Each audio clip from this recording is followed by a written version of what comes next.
time on this morning's breakfast show, 28 minutes after the hour of 8 o'clock. And it's time to link up with Dr. Computer, Alex Newman, and our special guest this morning, Charles Gonzales, Business Development Manager for Komodo Platform, part of PTYX community, and specialized in blockchain projects. This is going to be fun. I know that'll send everybody to sleep. Good morning, gentlemen. Good morning, Jerry. How are you doing today? Good morning. Good morning, Charles. Good morning as well. Right. Well, where do we start? I mean, was it Salvador or something which has just gone over to legalizing Bitcoin tender as a legal tender? Didn't go down very well, did it? Well, I think. Oh, go ahead, Charles. Yeah. Oh, yeah. No. No, I was going to say it depends on your point of view. Definitely. I mean, I, for one, I'm not any kind of a blockchain or cryptocurrency expert, but I do see it as, kind of putting the cart before the horse in a lot of senses, and also trying to maybe make some of what cryptocurrency is into something that the government can control. And cryptocurrencies were created basically to avoid having to have any sort of control or regulation from either the government, banking institutions, and so on. But I'd really like to know what Charles's take is on the whole thing regarding Bitcoin being legal tender in places like El Salvador. Good morning, Charles. Good morning. Good morning. Yeah, I mean, I think, the president of Salvador didn't replace the dollar as the main currency. He basically added Bitcoin as an option. And for a country that is, or anyone that's looking at the dollar has been losing a lot of value over the years due to inflation. So it is a hedge against inflation. The issue, like if you look at the local price of Bitcoin, obviously there's a lot of volatility, especially right now that there's just not a market cap there that would prevent such volatility. It is a hedge, though, against inflation. So I do see it as a good thing in terms of it opens a lot of doors for different types of crypto businesses. In El Salvador, it does offer El Salvador some type of hedge against the dollar. And it also gives them the ability to not skirt regulations or things that are imposed to them by the IMF or the central banks. But it does give them a different option. So I do agree with what you said about Bitcoin not being regulated by the government. And I think that's the essence of Bitcoin. But I do see governments and I do see banks embracing it somehow. But if it's not regulated at all, Charles, then isn't it what a lot of them say is the issue here? Is a lot of it is going to be used, well, it already is used, isn't it, for dark web transactions, but also black market, drugs, et cetera, et cetera. If there's no control, how do you know who the bad guys are? Well, so you have regulation, local regulation, and that's one thing. And then there's controlling the network. So the network, that's the strength of Bitcoin, that it is decentralized. No one entity controls the network. Regulation in itself means KYC, anti-money laundering. And the fact is that less than 1% of all transactions on blockchain are illicit transactions. The main reason for that, it is because it's easy to track. So you have companies right now like CipherTrace, obviously the NSA, all these other government entities actually have tools to trace transactions, not only on Bitcoin. Bitcoin is fully transparent. So if I commit a crime using Bitcoin today, I will get caught eventually if I use that Bitcoin down the line. But there's other coins like Monero that do offer some type of privacy. And these tools actually are able to trace these coins as well. So if you take the dollar, if we go into the argument of it's going to be used for illicit transactions, then the dollar is the winner, because that's the narco fiat coin. So so Bitcoin has tools to enable people to enforce local regulation better than the banks do. Okay, and you're talking about the volatility, and there's also been cases, of course, where there has been theft of Bitcoin through the exchanges, if I'm correct. Yeah. So how secure is it, and how eventually will we get away from this volatility? I mean, it's very attractive. I mean, yesterday, I think it was, what, 60, 70,000. And they, Standard Bank said, well, by the end of the year, this could be up to 100,000 and could settle at 125,000, which sounds great. If I want to go and buy a Bitcoin for 60,000, it could be double its money in 6 months. But then I've got no guarantee. It's not sufficiently stable for me to want to take that risk.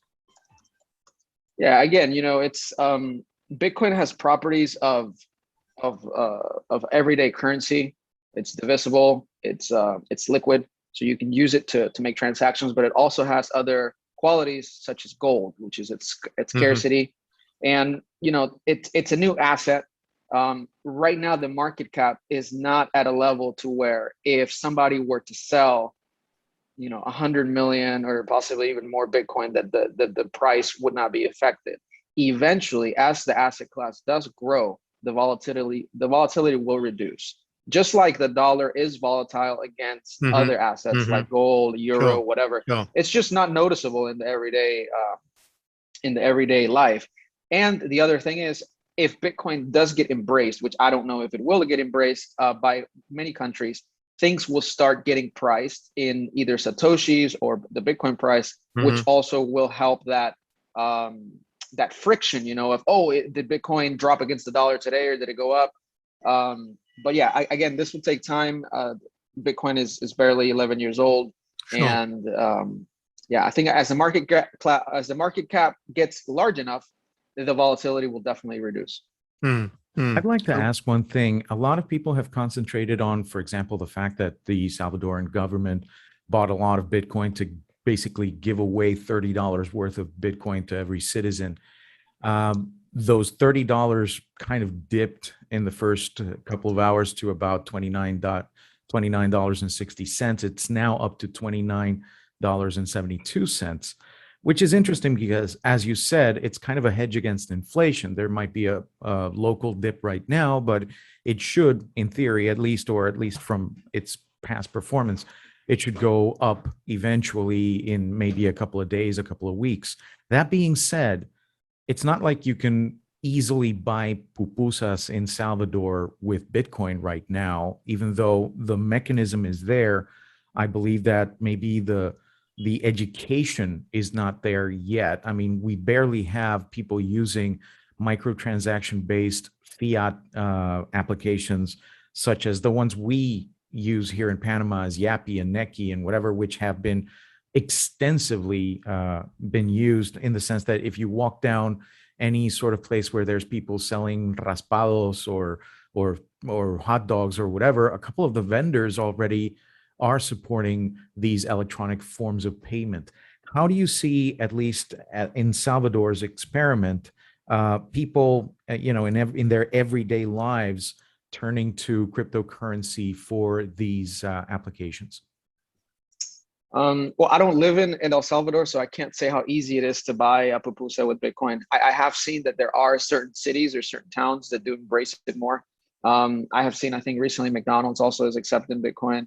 I did check out the wallet that they're using. They're using a wallet with a SegWit transaction, so the transaction fee is pretty low, and so that enables microtransactions. Again, though, like you said, it is a topic of education. It's actually a high learning curve for anyone to use any cryptocurrency, let alone let them custody their own private key. So it definitely is going to take some time to get used to it. And in my point of view, we have reached mainstream use when the user does not know they're using cryptocurrency, or they just don't even notice it. They're just transferring money one side to another. And yeah, definitely it's not there yet. I do think El Salvador and many other countries or nations, for example, like in Africa, are light years ahead of what we're doing here in Panama. In Panama, it's now recently this year that people have started to embrace the micropayment apps like Yapi. But before, everything was like cash or even sometimes they don't even have to process a card. But yeah, I think, within the next 5 years, I believe that in most Latin American countries, it'll just be commonplace to not have to carry cash with you all the time.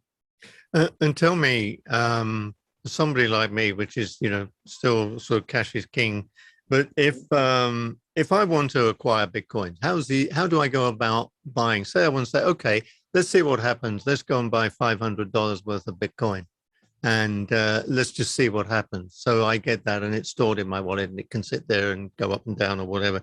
How do I go about buying it in the first place? It does depend on what country you're in. So there are, for example, here in Panama, what we would do, either we try to find a broker. There's Bitcoin ATMs. Binance offers a service called peer-to-peer. So basically, I can say, hey, I want to buy $500, and somebody says, I want to buy your $500 for Bitcoin. They deposit the Bitcoin in your wallet. You send a transaction to them, to their bank, and Binance acts like as the arbiter. So there's there's little risk of them taking your money and running, right? Because the deposit has to be fixed before the transaction occurs. And there's a few other services that offer that, but it's not as simple as I just go on an app and buy it because the services haven't reached this country. But in the United States, it's fairly easy to buy. Just go to Coinbase, buy with your bank or your credit card, and it goes into your wallet. And you can sell it as well. So it works vice versa. So, Demetra, do you get a wallet before then? So if I was thinking of doing it, I can go and set myself up with a wallet now and then use it whenever I feel I want to go into the market? Yes, I actually could recommend that.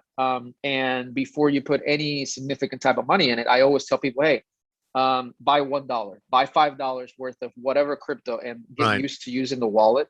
Sure. I think that's like the highest learning curve, and getting used to storing the private seed or the private key. And once you get that, you're basically ahead of the curve already. Okay. And the thing is as well, Charles, I mean, you've got a number of different types of cryptocurrency and they've all got different values. So how do you get around that? Because Bitcoin isn't, quote, a currency per se. That is Bitcoin, and you've got, was it Ethereum, and you've got others. They all have a different value. So there's not even sort of, we all refer to it all as Bitcoin, but there is no, if you like, equilibrium over its value. So if I have my wallet and I buy from Bitcoin and I buy from Ethereum, they're stored as completely separate things in your wallet with separate values. Yeah, so it's similar to like the way that you have to look at it is like the stock market. So in the stock market you have, or even Forex. Right. So if you've got euros in your wallet, you've got dollars in your wallet. Exactly. So it works the same way. The beauty of the wallets is that most of them are multi-wallets now. Right. So if you create one wallet, you actually can create multiple addresses, whether it's Ethereum, Bitcoin, Litecoin. And the use, the cryptocurrency you use really depends on your own experience with the coin and the purpose of it. So for example, like if I was to make a transaction for a cup of coffee right now, I would much rather use Litecoin than Bitcoin if I'm unable to make the SegWit transactions, which cost less, just because Litecoin is a lot cheaper to use. So it does depend, it does get complex, especially with Ethereum, when we're talking about the smart contracts that Ethereum offers. And that gives it like a whole ecosystem in the Ethereum blockchain of projects that whether it's loan projects, exchange projects. So it gets complex. So for the person that's starting out, I would say pick one, learn it, and then move on from there. And people tend to like gravitate towards the one they like most, whether it's because of the community or the project support or anything that they like about it. Okay. I'd like to ask one thing. We talk about, for example, going ahead and buying Bitcoin or using a wallet, which I, for one, don't buy any kind of Bitcoin as an investment or anything else, but I do have some service providers that provide things like web hosting and other services that do take Bitcoin. And for that, I've had to purchase some Bitcoin, just like if I had, for example, a service provider say, I only take euro. Well, I'm going to have to exchange some dollars to euros and whatever. Exchanging dollars to euros takes physically, like with like actual real euro bills and dollar bills, a few seconds. Whereas if you want to purchase something with Bitcoin or use Bitcoin in any kind of transaction, the best case scenario is a few minutes. And that's because of the speed of the Bitcoin network's transaction processing doesn't allow for near instantaneous transactions, such as the ones you get from for credit card providers. That being said, my impression is that maybe Bitcoin going forward will be used for less instantaneous transactions, such as maybe buying a large ticket item, a home, a car, or paying salaries, things like that, that don't have a problem with being available. I mean, the money being available in a few minutes or an hour or two, as opposed to instantaneously. Do you see other coins maybe taking up that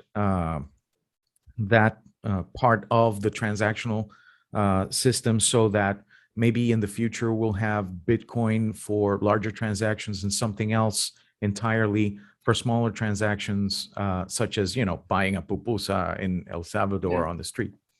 So it's very possible that some cryptocurrencies would take up that role, depending. And I think this would be very region specific. So maybe like in El Salvador, they would prefer some currency, and here in Panama another. Mm-hmm. But what I would like to point out is there's solutions that have been developed and are being developed, which are called layer 2 solutions. So me, in my personal opinion, the Bitcoin blockchain will eventually become a settlement chain. So where you said big ticket items will be settled on chain, and it would be a slower transaction. But if I want to buy a cup of coffee, I will most likely not be settling that transaction instantly on the chain. I would either be using some other application that offers me instant microtransactions with very little risk that would settle at a later time. Similar how you go to a bar and you get a tab, and then at the end of the day, or at the end of the night, you pay the tab. Right. These transactions can be batched, and there's solutions that are being developed to reduce the risk of somebody buying a coffee right now and then walking away and not having to pay later, or doing something to where the transaction doesn't fulfill. Those types of solutions will come about. They already are there, but they have not been taken up mainstream by the Bitcoin community. And some of these solutions could be centralized. For example, I think there's a wallet called PundiX, and they actually have a POS transaction. So you basically have like a card, and you just swipe the card, and it's instant. So you can transfer Bitcoin, any cryptocurrency instantly, but there's a centralized layer to it. So there's different solutions for that. And again, I think at the end of the day, when Bitcoin goes mainstream, it will most likely be something like that, to where the person doesn't have to, they don't even realize, oh, this is processing on the blockchain. Just like you send the transaction on your bank, you're not thinking about the SWIFT confirmations or the intermediary banks, all that stuff. But yeah, that's going to come about. But from the point of view, from the perspective of the seller, Charles, because as we mentioned before, different cryptocurrencies have got a different value. So how would the seller present the Bitcoin seller? Does he specify like a group of different Bitcoins and how much you've got to pay in each one? The way that the payment processors work, the ones that exist right now, they fix the price in USD, right?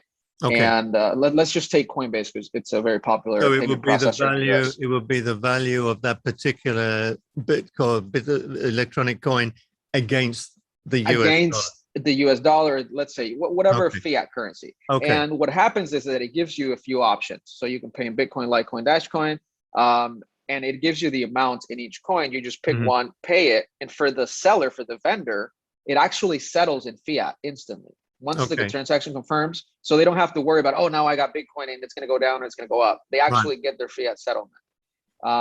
And yeah, those are some payment gateway solutions that are available now. And then there's others which are decentralized or non-custodial, where it does the same thing. It fixes the price on a fiat, gives you the amount in crypto, but then it lets the vendor do the selling or the settlement for fiat. Okay. I mean, and that's about it. Do you ever get a headache, by the way? It is complex, yeah. This reminds me, because I used to be in the marine fuel broking and trading business in London back in the sort of 70s and 80s and onwards. But I remember when we used to buy and sell or trade our product, especially in the sort of the Dutch, it used to be Rotterdam market or whatever. Then when this became a big thing, trading marine fuels, the International Petroleum Exchange formed in London, and I was invited by a group of one of these big houses that deals with this sort of thing. And I remember they gave me lunch in their office, and they were explaining to me how I could buy my fuel in advance on the futures market and this. And I kept saying to them, "Okay, but where's my fuel? Don't worry about it." You know, you know, and it's a little bit like this because for you young guys coming up, I mean, it's like kids of 3 can handle a computer even better than Alex. But it's a completely different learning curve, and it's getting out of your comfort zone, isn't it? It is, yeah, it is. You know, and it's hard. Sometimes I stop myself when I'm explaining it because for me, I've been in it for so long that Right, it's just right. natural. But definitely I have noticed that there is a learning curve, and the way that I go about it is when I'm teaching someone, I try to stick to the basics and try not to throw too much at them. But Right. I agree completely. And this market is evolving so fast that Sure. what was new today, it's not going to be new in 6 months. And yeah, it's going to keep accelerating. Right. Alex? Well, I think it's pretty interesting, how everything is going to be evolving. That being said, you mentioned, for example, that sellers can get their money in fiat right away. What about the use of cryptocurrencies such as USDT that is pegged to the US dollar and, kind of removes that whole, speculation thing going on with other cryptocurrencies? Do you see them having also a future in this digital economy going forward? Yeah, for sure. And I do think in the coming 5 years, I think most likely less, we will see a bank issued stablecoin. And the stablecoin for the vendor definitely does help them out. For one, it actually would allow them to settle transactions faster. So for example, if I pay in Bitcoin, the payment processor could settle in a stable coin much faster than it could through fiat. So the vendor could decide, just like on a PayPal account, could decide to keep the balance in the stable coin or withdraw it to their bank. So why do people withdraw it to their bank? Because they have to pay things. But if I can pay with that PayPal balance, I'm not going to withdraw it. I'm just going to use it, or I'm going to withdraw part of it. So yeah, definitely stablecoins have a place for payments, and it also has a place for hedging for just the average Bitcoin trader that might need to hedge against the volatility. And again, I think right now, companies have gotten a head start from the banks by issuing their own stablecoins. We most likely will see some type of centralized bank issued stablecoin, or even nation currencies that are pegged to some type of fiat. That being said, I believe that China started a couple of years ago with a similar experiment with like a digital version of their currency. Have you seen any, mention of that? I haven't seen a lot of mention of that in the news past, the launch of that digital currency there, even though most of the population, at least one time I was there, was pretty much everyone uses digital currency in one way or another. How do you see that, that example from China maybe being implemented in other places? Yeah, I think the thing about China is that the news tend to stay somewhat bottled up until they're just large enough to get out. And they have been moving fast in the development of their, I think it's called CBDC, centralized bank issued coin. And the digital yuan is actually a threat to the US dollar, in that if it is implemented in other countries, it will be much easier to liquidate in your digital yuan than it would be having to carry physical fiat. And I have contacts in China that have told me that they are already piloting it, so they are using it in their everyday life. But with China, it's not going to take that long to get adopted everywhere, because as you said, people everywhere. I mean, if you go to any store, they would ask you, scan this QR code and send me the payment. They all send payments through WeChat, through other digital apps. You walk into a Burger King and you don't even have to show your wallet. They scan you and they already know like what wallet you own, and you can withdraw from there. It's pretty advanced the way that they have set it up. Yeah, hopefully, I mean, we move towards that. I do hope that it's not the digital yuan that we adopt in Latin American countries, but it's, if the US does not move fast with the virtualization of their own dollar and doing the same things, and they could lag behind. I mean, it's interesting because we're talking about a virtual currency. I think it's worth remembering and reminding everybody that the US dollar is a virtual currency. It doesn't exist. Yeah. It's the same. Since they stopped pegging the US dollar and a lot of other currencies around the world to a physical asset, in other words, like the value of gold. I mean, that was what it is. Then they took that away, and as you see yourself, of what's going on in the United States at the moment with funding, they are just giving themselves more digital currency. And when you go to the bank does not have your US dollars stacked up in a little pile in the deposit somewhere. It's an electronic currency. You're transferring your money electronically, the same as you would do, I use with Bitcoin. The only thing is we have this thing that, we can actually go to the ATM and take out dollar notes and put them in your sticky hand and put them in your pocket. Will we ever see the day that you'll be able to get a Bitcoin note? Most likely not. I mean, it really depends. I have seen physical versions of Bitcoin, whether it's like in cards or actual coins, the Cassius coins back in the day. But I do think we're moving to a point where most people live at least 60 or 70% of their lives on the internet, or they whether it's through work, personal. So that's only going to accelerate unless an asteroid hits tomorrow and the internet gets blown out. We most likely will not need to have physical currencies. But there are versions of physical Bitcoin. And right now you can go to a Bitcoin ATM and deposit Bitcoin and take out cash, hard cash, and vice versa. Yeah. Okay. All right. Yeah. Now, the other thing I just like to touch on quickly is the creation of the Bitcoin. I mean, we're seeing, now problems in countries because this is consuming so much more energy that we're probably better off going back to coal mining because of the amount of energy that these things are using. I mean, I saw one the other, I can't remember what it was, but this guy's actually bought an old factory or whatever, and it is just literally full of machines creating Bitcoin. Yeah. What's in it for him?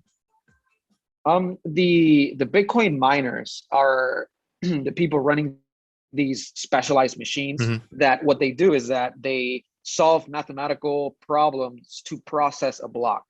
So what happens is that when a transaction is made on the Bitcoin blockchain, it gets broadcasted to all of the miners, and the miner with the most hash rate has the better probability of solving that problem. And when it gets added to the new block, it gets processed, they get a reward.